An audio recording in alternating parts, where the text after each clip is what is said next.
ব্যাপারটা হয়েছে যে যখন আপনার দেশের যদি এমন হয় যে যে বিভাগগুলো আছে বিভাগীয় শহর করার ক্ষেত্রে শুধুমাত্র কিন্তু তাদের চাওয়াটা গুরুত্বপূর্ণ না, আরো একটি গুরুত্বপূর্ণ বিষয় হচ্ছে ওই পার্টিকুলার জেলা বা শহর আমার যে অভ্যন্তরীণ যে যোগাযোগ ব্যবস্থা সেটার ক্ষেত্রে তাদের কন্ট্রিবিউশনটা কত। ধরেন আপনি বিভাগীয় শহর করার প্রেক্ষিতে কি কি সুবিধা দিলে পরে আপনার অভ্যন্তরীণ বাণিজ্য, যাতায়াত, আন্তঃযোগাযোগ, ট্রানজিশন এগুলো সহজ হবে। আপনি চিটাগাং এর ক্ষেত্রে দেখেন, উত্তরবঙ্গের ক্ষেত্রে দেখেন, ওই ফ্রেমে কিন্তু একটা বিভাগ হয়।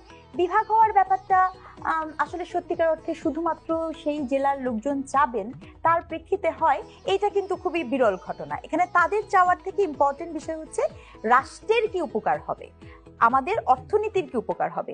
কিন্তু এই বিষয়গুলোকে একেবারেই কিন্তু এই আলাপটা যে আপনি দেখতে পাচ্ছেন, দাবিটা প্রথম প্রথম এটি একটা হাস্যরসের বিষয় ছিল, কিন্তু এখন তো যারা মাঠে নেমে আসছেন আমি প্রায়ই দেখতে পাচ্ছি ওনারা যে বলছেন, অফকোর্স নোয়াখালীর মানুষজন কিন্তু পৃথিবীতে বিভিন্ন জায়গায় রেমিটেন্স যোদ্ধা হিসেবে সত্যি দারুণ অসাধারণ, কিন্তু সেক্ষেত্রে তো আপনার এরকম অনেক জায়গার মানুষই আছে যারা রেমিটেন্স যোদ্ধা হিসেবে অসাধারণ। এটি তো কোনো যুক্তি হতে পারে না। আরেকটা যেটা খুব গুরুত্বপূর্ণ, আপনি যখনই এটাকে বিভাগীয় শহর করবেন খুব ম্যান্ডেটরি ভাবে আপনার কতগুলো প্রশাসনিক কার্যক্রম কিন্তু নিশ্চিত করতে হবে।